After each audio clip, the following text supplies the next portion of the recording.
Mics are on.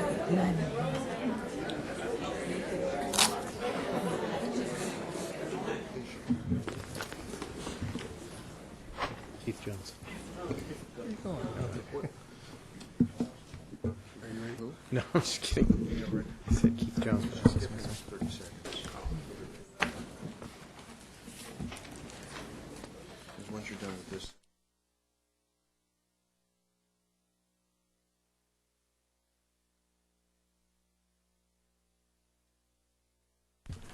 At this time, I'd like to call the Garden Grove Housing Authority meeting to order. Secretary, please call the roll. Commissioner Beckles, Commissioner Broadwater, Here. Commissioner Jones, Here. Commissioner Wynn, Here. Commissioner O'Connor, Vice Chair Dalton, Here. Chair Beard. Here. Okay, at this point, we have oral communications for Housing Authority. Seeing none. Item number 2, the consent items. Housing Authority status report. You have a report? Just receive and file. Okay. Is there a motion? Move to approve. Second. Call for the vote. Motion received, 6 yes votes. Okay, no public hearings tonight. Item number 4, assignment of assumption for the agreement. Yes, Mr. Chair, that's exactly what it is. And Katie Angel is here to give a staff report on this item. Good evening, Mr. Chair, Commissioners.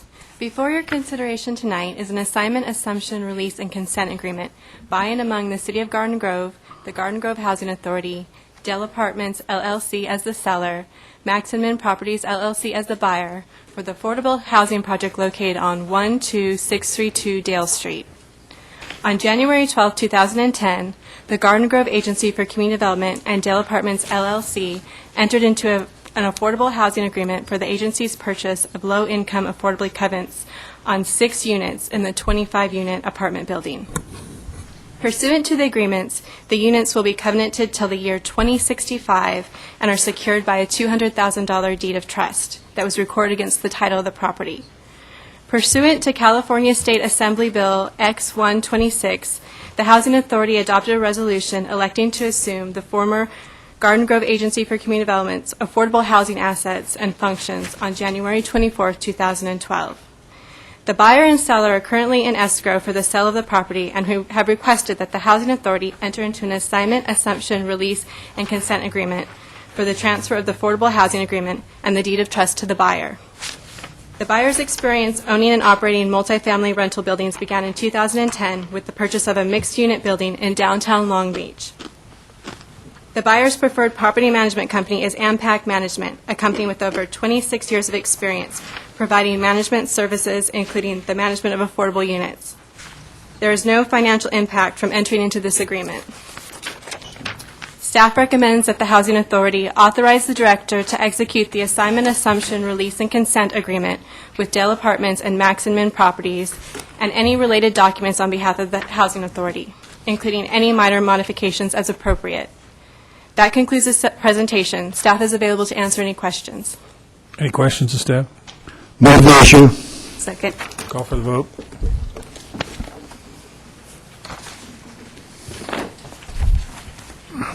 Councilmember Broadwater.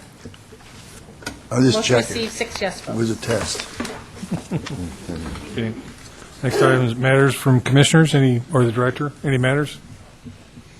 Seeing none, we'll move to adjournment.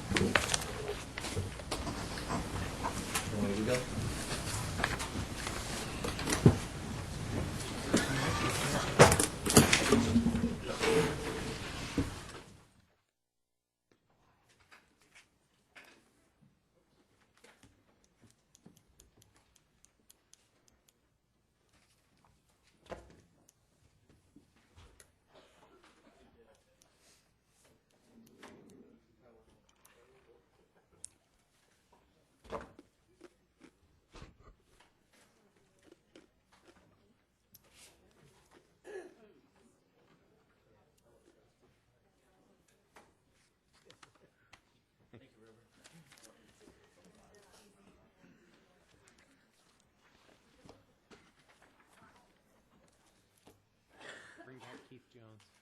It's been a disaster ever since.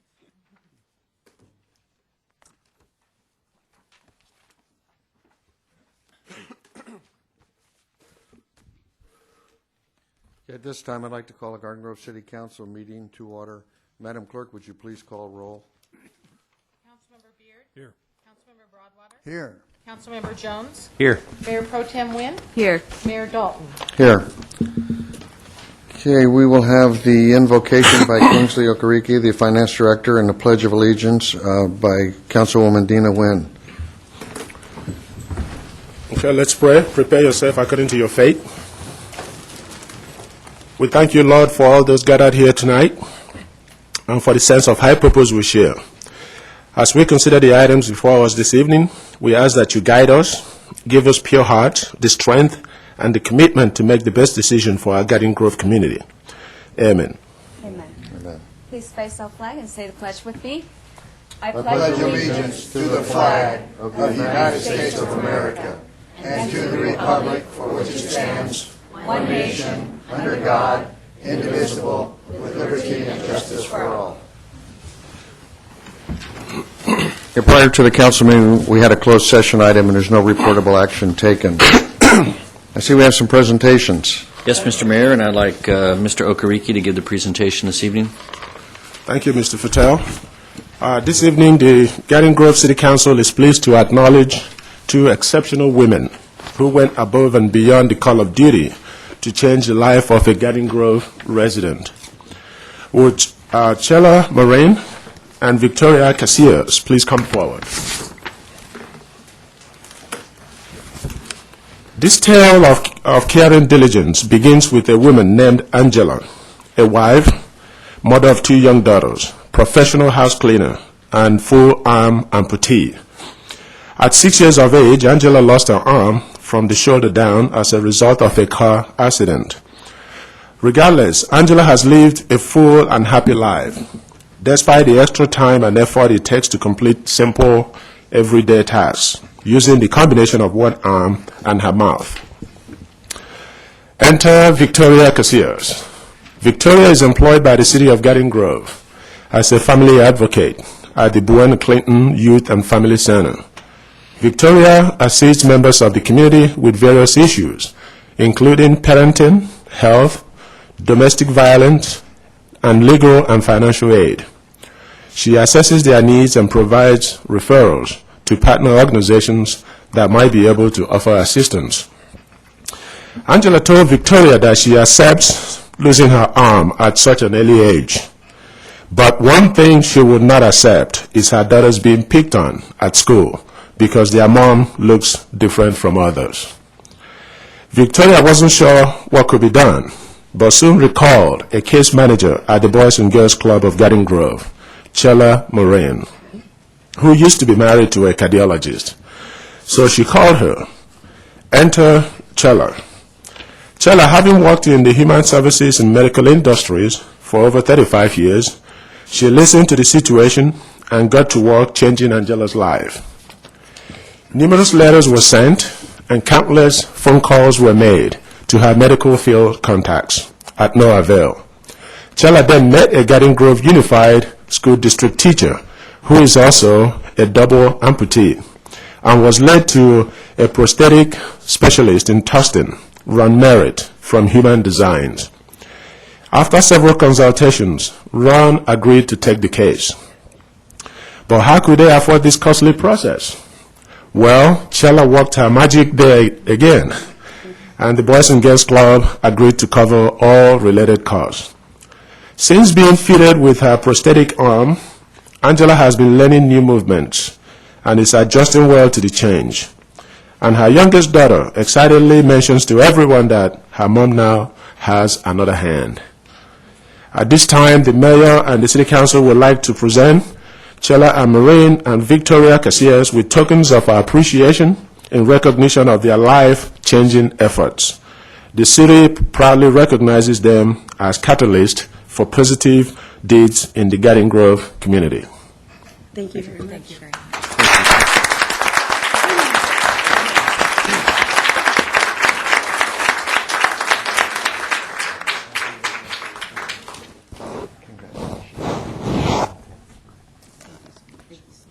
Okay, we'll turn around and have a picture, and then if you'd like to see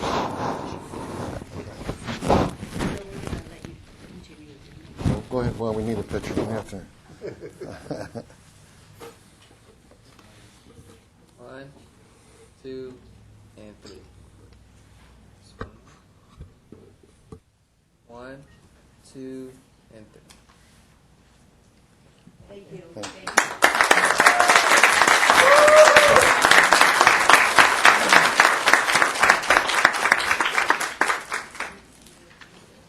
Okay, at this time, we'll go to oral communications for the council, the successor agency, and the sanitary district. Eddie Marquez.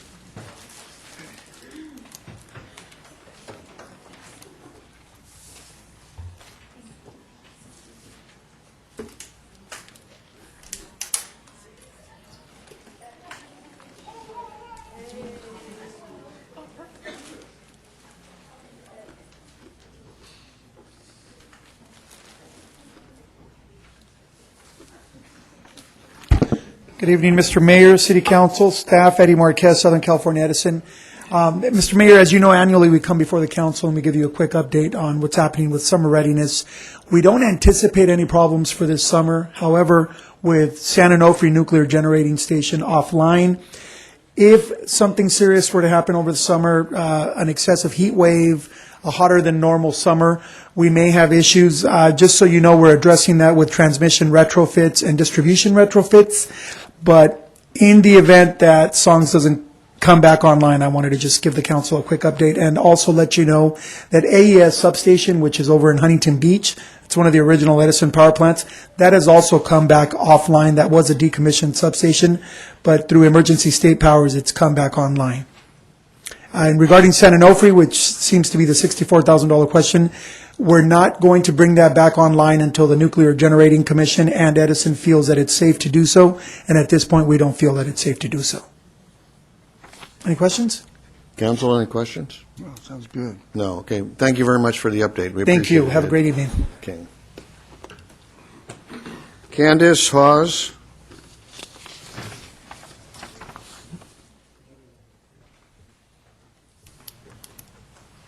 Hi there, my name is Candace Hawes. I am a registered voter here in Garden Grove, and I'm speaking today to follow up on the comments that were made at the end of last City Council's meeting. Again, I wanted to say that I'm here to talk about medical marijuana, but I do not have a dispensary. I've never had a dispensary. I've never even worked at a collective or cooperative. I only advocate for patients and people in need. And I was really insulted at the last meeting when I was called despicable. I was looked straight in the eyes by one of the council members and was told that the things that we are doing, he finds despicable. And I don't think that I'm a despicable person. And I'm here to say that council members are a role model for the community and that they should treat people with respect and not be judgmental. And that really has upset me, and I've shared that with many Garden Grove City Council citizens, residents of this city, because it has disturbed me so much. I'm a resident of this city. I'm a poll worker at your guys' elections, and I'm also a member of the Drug-Free Communities Task Force. I'm not a despicable person. I like to help people, and I think that you guys all should set a role for your citizens. I appreciate Councilmember Jones, how he pays attention to the people that are speaking, how he follows and nods his head, and I appreciate that, and that I feel that you cared, that you're a compassionate person. I also was upset with one of the council members who said that they never had any intention of going forward with the regulation process. I spoke to many police officers in the city and city workers that said they spent a lot of time on this program and a lot of resources, and so to think that you guys let them spend these resources with no intention of the program ever going through disturbs me as well, that you would waste this money in this time of need. So once again, our elected leaders should display the kind of morals, integrity, maturity, and elegance in speaking that you would want your citizens to display, especially the members of the student the students that are here to watch the city meeting today. Again, thank you very much, and I appreciate being here today. Okay, Richard, G-O-U-I-D, I think? Okay, Gould. Hello, citizens of Garden Grove, and I guess City Council, if you're going to listen. I want to talk about the comments made by the City Council last week also. I was kind of appalled. For one thing, Council Member Broadwater pointed out something about how he said that we support giving medical marijuana to children, It was autistic children, Mr. Broadwater, and when he was corrected, he was severely reprimanded by Mr. Dalton. Also, Broadwater said something to the effect of, we were not planning on regulating dispensaries. So my question is, what were you planning on doing? Were you planning on just collecting information for the feds? All right. Councilman Broadwater also said that he doesn't see any old people going to dispensaries. Do I look young? I'm almost 50. Maybe I look young to some of you council members. What does it take to get to keep 90 dispensaries open was another question Broadwater had. It takes a lot of patience to keep 90 dispensaries open. Would you prefer 90 more vacancies?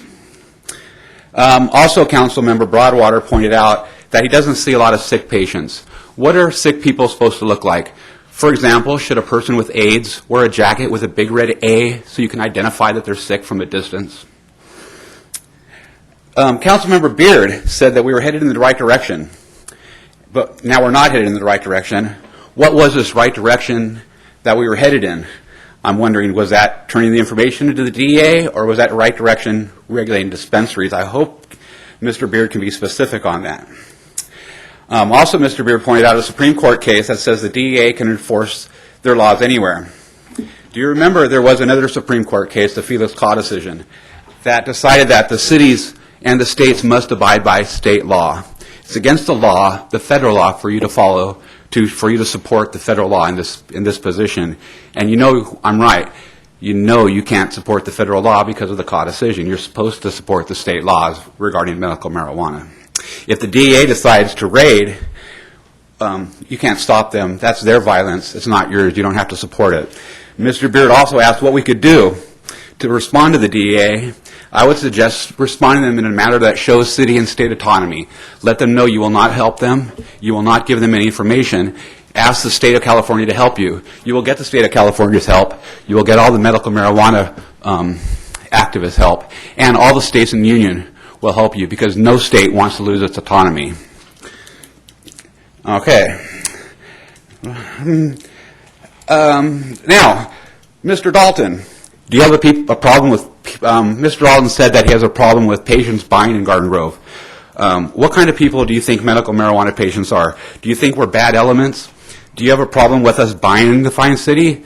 Do you think if somebody drives 5 miles to come to Garden Grove to buy medicine, they're not going to buy gas or groceries or lunch? Do you think they're just going to only spend their money on pot and run away to go home? That's not the way it is. When people are in an area, they usually shop in that area.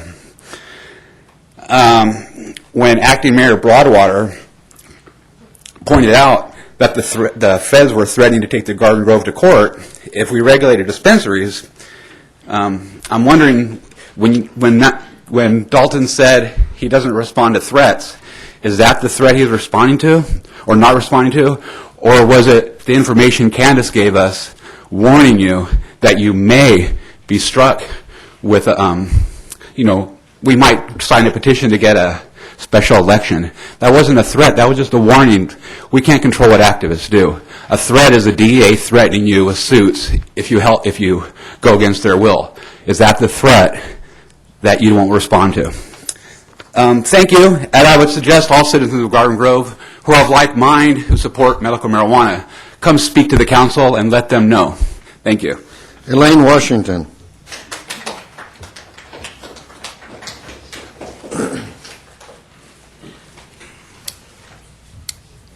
Hi, my name is Elaine Washington, and I've been a resident of Garden Grove for 18 years.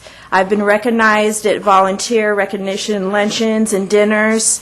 I coach basketball for the girls for the city of Garden Grove. I was in Garden Grove Mothers Club for years with all 3 of my children, all of whom go to Garden Grove schools. I was buying in Garden Grove before that was popular. I have my doctors here, my dentist, I buy all my groceries.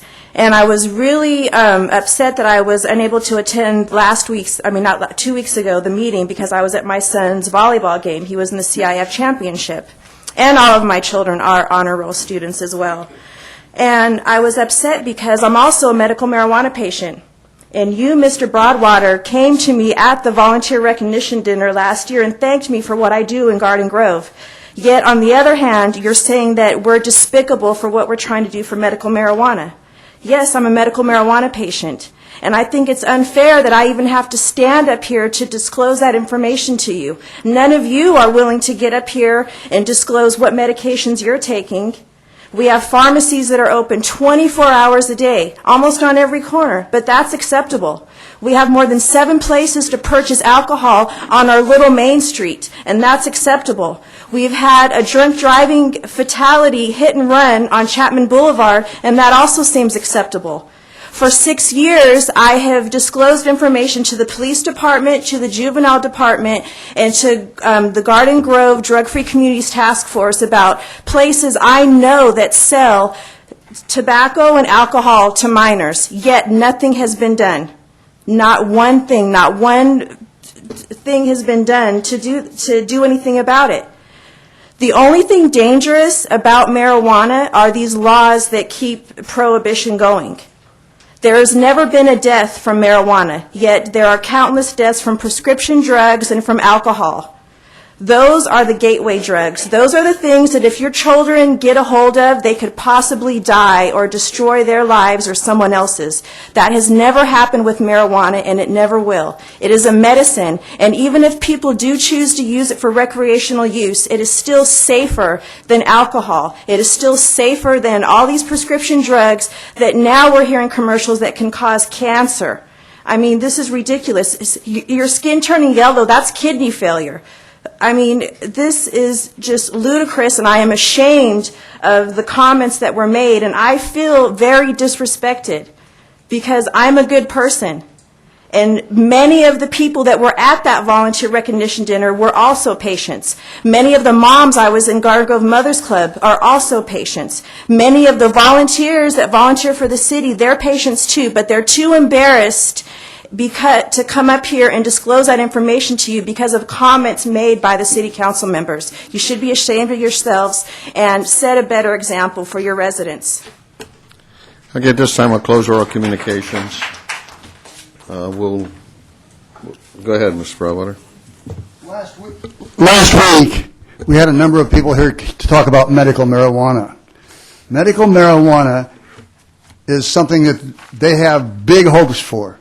And I don't blame them. I think it will be fixed someday. But the truth of the matter is giving children medical marijuana or any type of marijuana is despicable. Despicable. Whoa, wait, Bruce, hold on for a minute, please. Now, no one yelled at you or anyone else. You no, wait a minute. You listen. Okay, we are not having a dialogue here, okay? Exactly. He was yelling. That's not a dialogue. That's it. You would just please keep your mouth closed and you listen to what he has to say. We afforded you the courtesy. You afforded him the courtesy. Mr. Broadwater. I forgot where I was.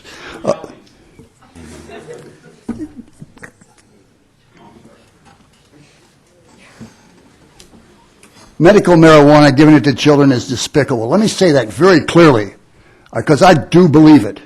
And last week, when they mentioned medical marijuana for children, nobody said anything about autistic until I brought it back up. And then, officer, can I speak? Yeah, go ahead. Watch the tape of the council. Would you please? Thank you very much. Good evening. Good night. Okay, go ahead. No wonder people don't like medical marijuana. Anyway, I definitely took the position that it was despicable to give it to children, and I haven't changed my mind. And getting here and ranting and raving at me is not going to change it. I do believe that marijuana someday will probably be, you will get it out of little cigarette machines, like you used to get cigarettes out of it. I do believe Philip Morris has already bought the equipment to go into that business. But the state of California does not override the federal government. The state of California says it's fine. The federal government says it is not fine. And the federal government threatened us, or whatever you want to call it, with a letter saying if we continued on the way we were going, they were going to take us into court. Taking us into court cost millions of dollars. So we stopped doing what we were doing instantly. And I think we made a good decision, and I'm going to stick by it. And he can come in here and yell at me all he wants to. Thank you. Any other comments? If not, Actually, I was kind of surprised. Some of the things that somebody said, I never said. But one thing I did say, I think that if you want to have it the way you feel it should be dispensed, you should do it through a pharmacy. A doctor write a prescription, you go to a pharmacy, and then you take all the illegalities out of it. You take the prices out of it, because somebody said if you make it cost-effective, that people are going to not deal in the drug trade, and that's ridiculous, because anytime they drop a price on one thing, somebody will undercut it because they're making a living off of it. I think that there may be some cases where there is some benefit. I'm not quite sure, to be honest with you. I'm not a doctor. But I do believe that it's overabused by quite a few people. And again, if the government wants to regulate it through a pharmacy, as they do with medications now, then that's fine. But until then, I do not support medical marijuana dispensaries. Okay. At this time, we'll recess the council and go to the successor agency. Oh, I do want to add one other thing. It's always easy to say you're closed-minded when your opinion is opposite someone else's. That doesn't mean that you may be closed-minded. It just may mean you believe differently than them. So anyway, I'll leave it at that. Thank you, Mayor. We'll now open the May 22nd meeting of the Successor Agency. Madam Clerk, would you like to call roll? Member Broadwater? Member Dalton? Here. Member Wynn? Here. Vice Chair Beard? Here. Chair Jones? Here. We already did oral communications in conjunction with council, so consent items. Only 2 items. Anybody like to move it? Move it. Second. Call the vote. Motion received, 5 yes votes. No public hearings, no items. Any matters from members? Seeing none, we'll adjourn back to council. Okay, at this time, we'll go to the Sanitary District. Madam Clerk, would you please let the record show that all members are present? Okay, we have consent items. Did I get to do this? Oh, I'm sorry. I had it for 10 years, and for some reason... I had the mayor for 10 years. Okay, go ahead. Oh, where are we here? Consent items. Move to approve. Second. We have a motion to approve in a second. Call for the vote. Motion received, 5 yes votes. Okay, there are no public hearings. Items for consideration. Mr. President, you do have one item. It's an award of contract to Paulus Engineering for a construction project, and Dave Isminger is here to give a staff report on this item. Thank you. Mr. President, members of the board, staff has identified a deficient sewer located in Lamson Avenue from Elmwood to Euclid Street. This project will replace approximately 2,650 feet of undersized sewer main with a replacement main ranging in size from 8-inch to 12-inch. 8 bids were received and opened by the city clerk's office. Paulus Engineering was determined to be the lowest responsible bidder in the amount of $740,954. The amount is within the sewer budget, and therefore recommended that the board award the contract to Paulus Engineering for construction of the Lamson sewer improvements and authorize the general manager to execute the agreement and make minor modifications as appropriate on behalf of the district. This concludes staff report, and I'm available to answer any questions. Any questions for staff? Hearing none, we'll consider a motion. Move it. Second. We have a motion and a second. Call for the vote. Motion received, 5 yes votes. Matters from board members and general manager. And this time we will adjourn until June 26, 2012 at 6:30 p.m. Okay, at this time, we'll reconvene the council meeting and let the record show that all members are present, and we'll go to consent items. Mr. Mayor, it's recommended that items 6A through 6P be acted on simultaneously unless a separate discussion is requested. However, we are indicating that items 6C and 6H has been pulled. Move to approve. Okay, I have a motion and a second on the rest. Call for the vote. Motion received, 5 yes votes. Okay, next. Your next is Commission and Committee Matters. 8A is the Main Street Assessment District, resolution declaring the city's intention to order maintenance for certain improvements. And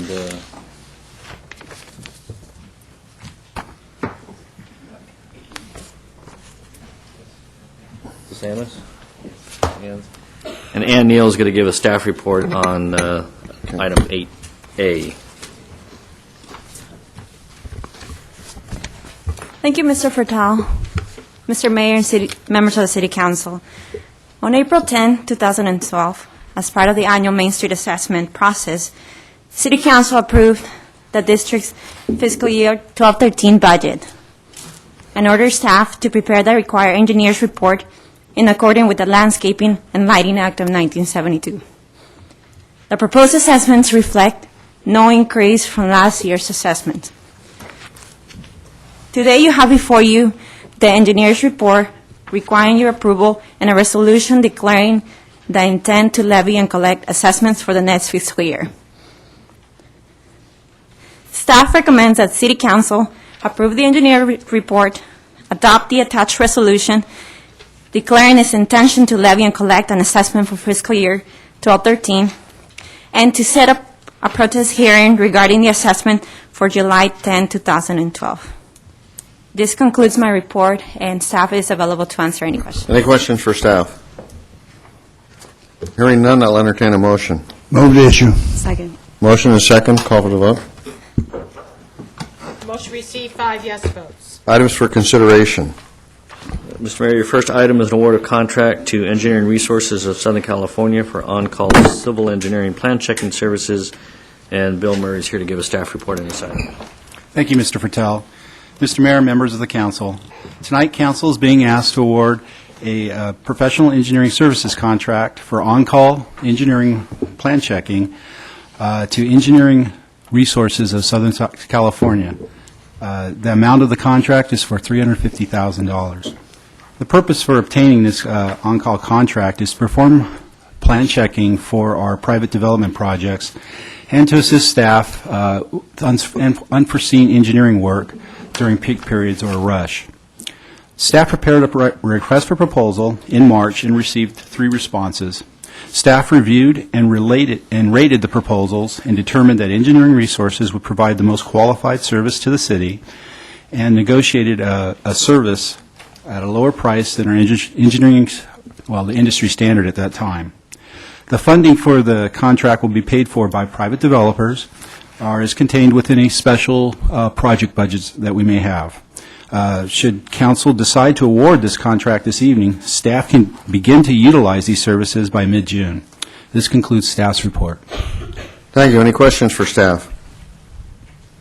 Okay, hearing none, I'll entertain a motion. Move to approve. Second. I have motion second. Call for the vote. Motion received, 5 yes votes. 9B. Mr. Mayor, 9B is a resolution for additional employer contributions for Garden Grove employees, and John Clark is here to give a staff report for this item. Thank you, Mr. Fertal. Honorable Mayor and members of the City Council, this is a repeat of a step that you've previously taken. Basically, we're extending the early retirement option under PERS to employee groups as we conclude employee negotiations. And this is the first step in terms of offering the PERS early retirement incentive to the Employees Association and the Employees League groups, which is basically City Hall staff, police civilian staff, and the public works staff. If the council accepts the financial disclosure that's included in tonight's report, then the next step would be to bring a resolution authorizing the early retirement incentive program for those employee groups at the June 12th meeting. And I'm available to answer any questions for the council. Thank you. Any questions for staff? Okay, hearing none, is there any members of the public would like to comment on this? Okay, seeing none. If there's no further questions, I'll go for, I have a motion and a second. Call for the vote. Motion received, 5 yes votes. 9C. Mr. Mayor, 9C is an amendment to an agreement with the County of Orange for forensic services to our police department, and Chief Rainey is here to give a staff report on this item. Good evening, Mr. Mayor and members of the City Council. The item before you is the contract between the City of Garden Grove and the County of Orange for providing crime scene forensic services for the police department. The Orange County Crime Lab has been providing forensic services to the police department since 1996. Scientific evidence continues to play a more important role in the successful identification of suspects and the successful criminal prosecution. The continued advancement of forensic evidence, especially in the growing field of DNA evidence, has become a foundation of nearly all criminal investigations. The requested contract will continue the investigative relationship between the police department and the Orange County Crime Lab. Along with DNA collection and comparison, the contract also provides for the physical, photographical, latent, and serological evidence coordination at all major crime scenes. The requested amount of the contract to provide these services, along with the county staff assigned specifically to the Garden Grove Police Department, is $407,083. This is an increase of $5,510 from last year's contract. However, during the current fiscal year, there has been an underutilization of expected overtime, resulting in savings of $7,732.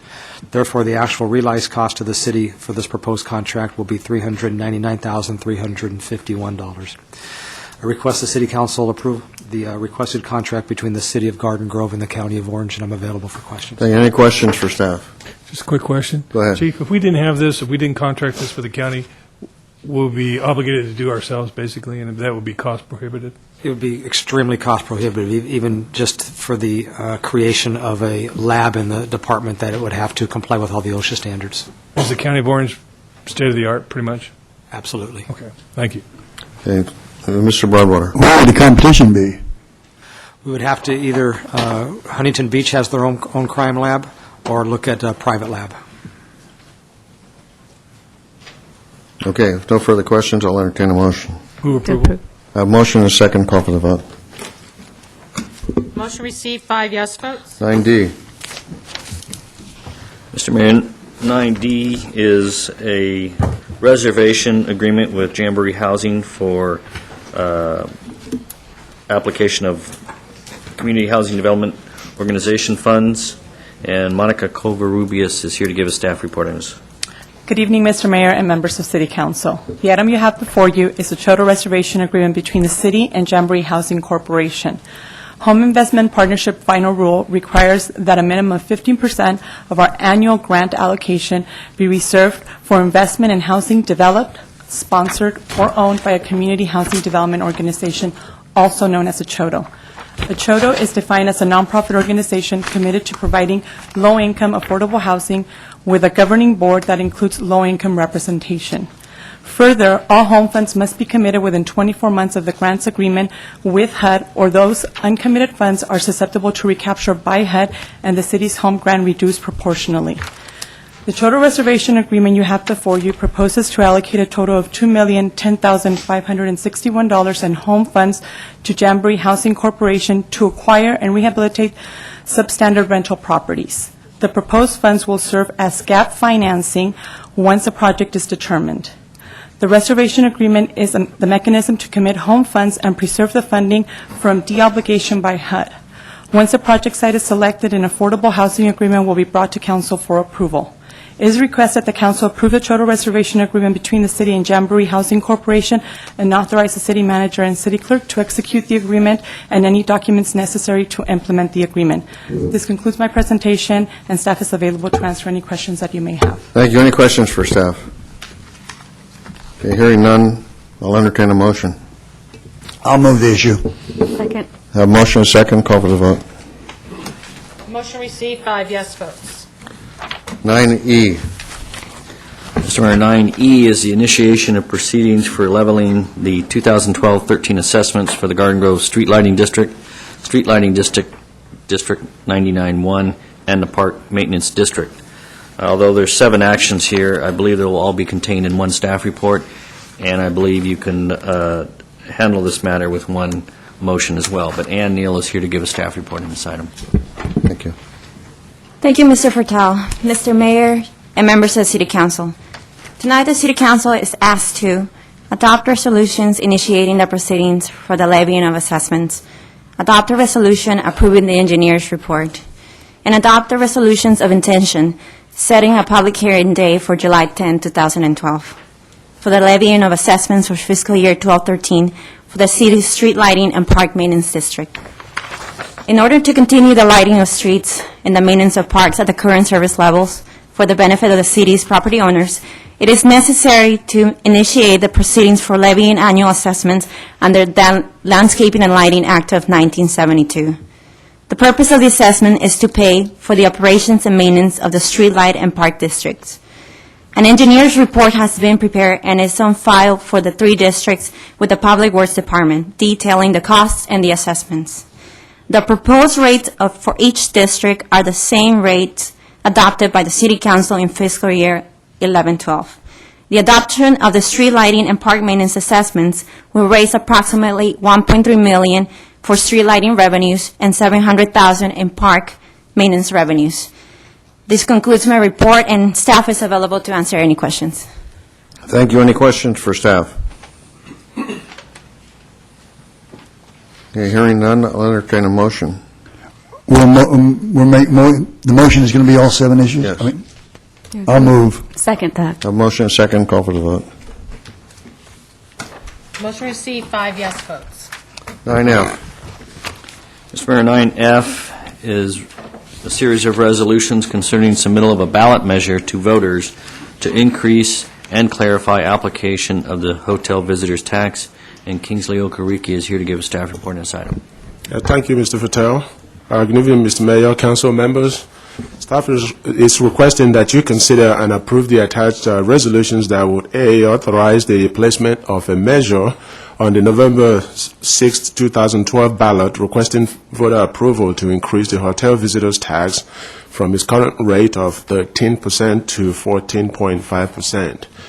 And to, secondly, clarify changes to the city hotel visitors tax ordinance, and also to set priorities for filing written arguments regarding the ballot measure and providing for the filing of rebuttal arguments.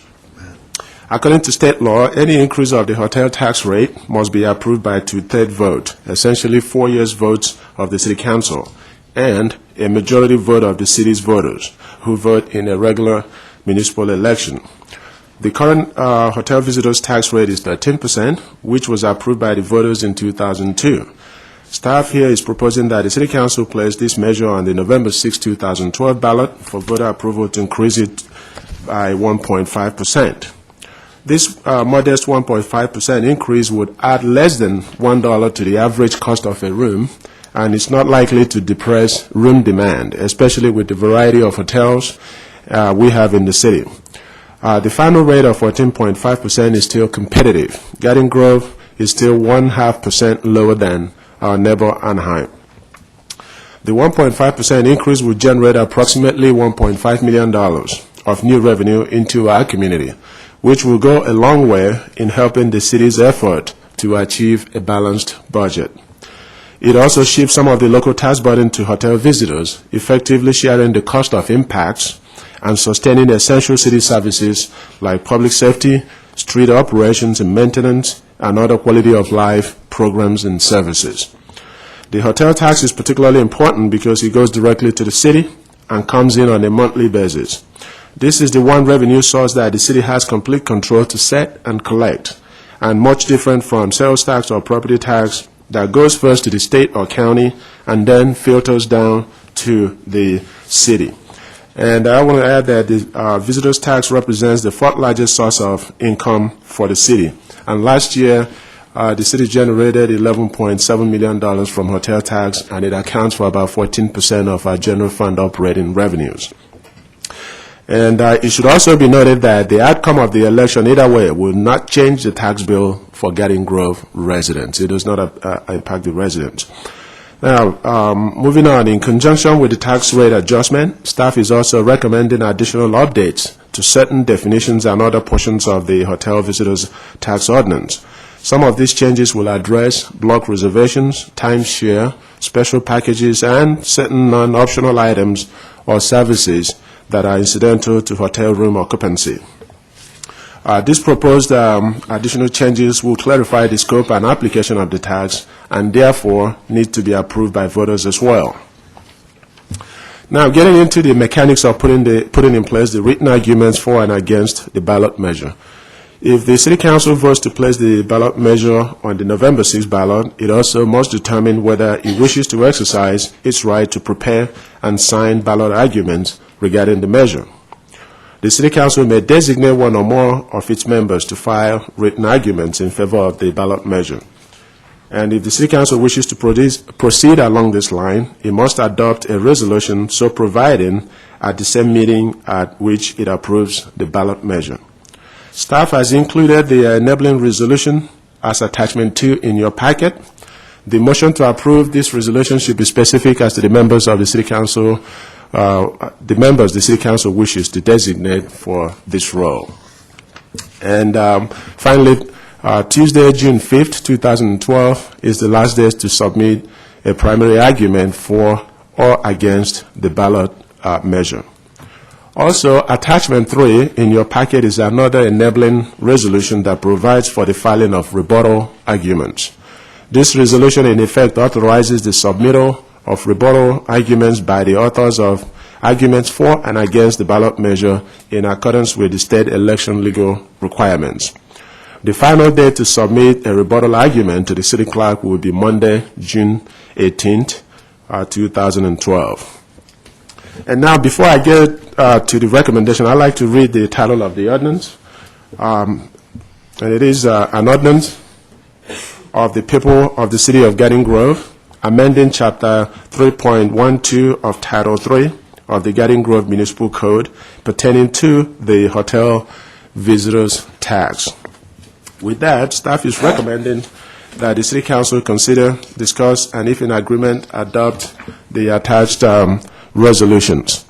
And staff can answer any questions you may have. Any questions for staff?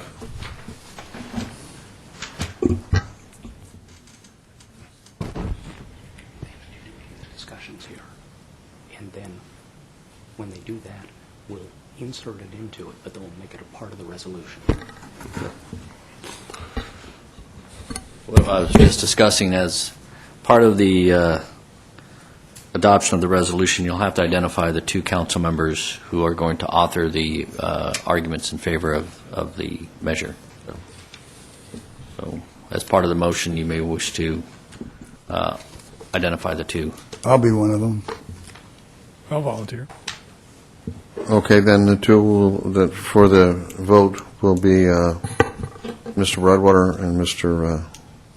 Beard. And any motion to approve the attachment 2 resolution will then have their names inserted in it as part of the whatever motion is made. Okay, that's it. So call for the vote. Did somebody make a motion? We need a motion. Well, I'm sorry. I thought we had. Well, go ahead. I'll move Okay. all that. Okay, now second. Well, we're all seconded. Everybody's happy. Okay. Motion received, 5 yes votes. Okay. See, ordinance presented for second reading. Yes, Mr. Mayor, that's item 10A, ordinance number 2817 for second reading, an ordinance of the City Council of the City of Garden Grove establishing the amount of money for paramedic services that must be raised by an ad valorem tax override and the setting of the tax rate of said override.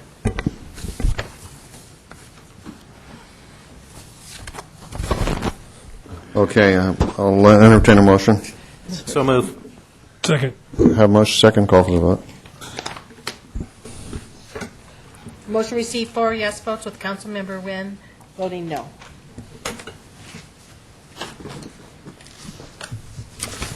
Okay, matters, Mr. Broadwater? Well, first I'd like to go back to the medical marijuana. I'm sure that this is certainly a group that came in here last week, and the people this evening, they're a single-issue group. I mean, no matter what you did in the world or how great it was or even how bad it was, you're okay if you're for their issue, and you are not okay if you're not for their issue. I do believe that medical marijuana, if it has medicinal purposes, I don't think it's that an initiative on the ballot of the Constitution of the State of California proves that. I believe that when the Food and Drug Administration say that it is a medicinal medicine, and it will be done by the Food and Drug Administration, and it will be sold in every drugstore. I don't think any change will come. I do believe that there'll still be doctors around that'll write it up for anybody that wants it, but there won't be all those green crosses around town. But anyway, I'm sure that that will keep coming up and keep coming up. I went to the Interfaith Council the other night, and they honored the city of Garden Grove, presented by, it was a Spirit in Action Award by the Interfaith Council of Garden Grove, Stanton, and Westminster. And they gave, I was the only one there from the city, so they gave me this globe and this little stand that goes in, and told me to make sure that I gave it to the mayor. So here you go, sir. Thank you very much. I'd like to say happy anniversary to Mr. Jones and his wife Manny, and also to Councilwoman Nguyen and her husband Joe. And that's about it for me. Yes. I want to remind everyone of the Strawberry Parade and Strawberry Festival this weekend. It's going to start on Friday, and we're going to have the biggest strawberry cake in the world, I heard, and it's free. So all you have to do is line up. And I remember last year some people lined up 3 times, so we have enough cake to go around probably 3 times. And the parade will be on Saturday morning, I think on Euclid Street? Mm-hmm. Yeah, Euclid Street. This coming, we're not going to have a meeting, but this coming weekend is also the Memorial Day, and I want to remind everyone to remember and give thanks to those who have sacrificed to defend our nation, and those who have sacrificed to protect our safety, like our police officers, and those who advocated for freedom and the civil rights, especially those who died in the 60s. Defending those rights. And there's a lot of students here today. I'm sure that a lot of you have had U.S. history and learned about the Supremacy Clause. And what the Supremacy Clause is, that the federal law is the supreme law of the land. Anything that is in opposition of that is not constitutional. Any state law or any local law that goes against the Constitution is unconstitutional. So with that in mind, we have a very controversial issues in the city and as well as in the state regarding marijuana, because our federal law does not allow that. And there's ongoing litigation in the courts, and we will soon have a lot of answers to that, because I believe in the court system. There are a lot of people who've been coming to the city council lately to talk about the use of marijuana or the negative effects of marijuana, but just remember, you have to ask students, and you're going to be young adults soon. You have to pay attention to who is speaking. Do they have any credentials? You have to think about the credentials and the professions. Do they have the culpability to tell you the things that they are telling you? So with that in mind, you've heard a lot tonight, and I think that you all probably have already made up your mind about some of the speeches that were made tonight. And again, this weekend is another holiday and another reason for us to spend time in Garden Grove, celebrate and buy in Garden Grove, and help our businesses. And one more, sorry. Happy anniversary to Mr. Broadwater and his wife Peggy, and Mr. Jones and his wife Manny. Thank you. Steve? For starters, I'd just like to thank staff for reminding me that my wedding anniversary is coming up. Just kidding, honey. I would have probably figured it out. The day after. And also just really looking forward to the Strawberry Festival this weekend and everything that goes with it, from the Strawberry Ball on Thursday night to the cake cutting to the parade and the all the little activities and festivities that go with it, all the rides. It's going to be a fun weekend. So, and big thank you to all the veterans and active servicemen out there on this Memorial Weekend. Mr. Barrett? Again, happy anniversary, Councilmember Broadwater and your wife Peggy. Mayor Pro Tem Wynn, Joe, happy anniversary. Mayor, happy anniversary to you and your lovely wife. And, It's in September, but thank you. wait a minute. Oh, I'm sorry, I missed one, yeah. It seems like that's a popular month for getting married, so I just assumed that. Anyway, happy anniversary to all of you. So I want to say the police department, this last Thursday, was it? We had the police memorial, the 25th anniversary for the Fallen Five. The police department did another superb job. The chief, Rainey, did an excellent job. The entire police force department and all the forces that came in to celebrate or recognize our Fallen Five. It was quite moving, and it was the 25th anniversary, and they did an excellent job at that. And with the Strawberry Festival, my wife, my family, we're all looking forward to it. I encourage everyone to come out. And it's also good to see the Pacifica High students in here. It must mean that the civics class is nearing the end of the school year, so it's good to see you out. And you're seeing civics in action right here and now. It's where the rubber meets the road for local government. You saw it today with the issue of medical marijuana. And there's other issues, too, so you can always turn on your TV, Channel 3, and watch us if you're looking for something to do instead of video games. Like that'll happen. So, anyway, hope to see you all at the Strawberry Festival. Thank you. Thank you. Happy anniversary to everybody whose anniversary it is. Sorry. I would like to say I comment also on the 25th annual Fallen Five Police Officer Memorial. I worked with 3 of those officers that gave their lives, and it's always a very touching ceremony, and Chief Rainey did an excellent job. He brought a different angle to it and talked a little bit more about the families and the impact to people today, the citizens of Garden Grove, even some of the school kids that were praising the police officer and had a luncheon for him. It was very touching. So, and that's a tough thing to do because it does affect so many people personally. Last night was the Garden Grove Pride here, and if you were here, you wouldn't have had a seat. I mean, the place was packed, and it was just great. I mean, we gave the awards for the beautiful homes in Garden Grove and the businesses, and it was really wonderful. You see so many people that come out and are cheering with their neighbors, you know, the ones that won the awards and the ones that are wannabes this year, but will be winners next year. But it really brought some more of the community spirit together, and I was very happy to see that. I think that's about it. We have the Strawberry Festival and everything coming up this weekend, so have a great time, and please go out and enjoy yourself because that's what it's all about, and it's great for every area of the community to get together. I'm going to adjourn this meeting until the next regular meeting of the Garden Grove City Council on Tuesday, June 12th, 2012 at 5:30 p.m. here. Thank you very much.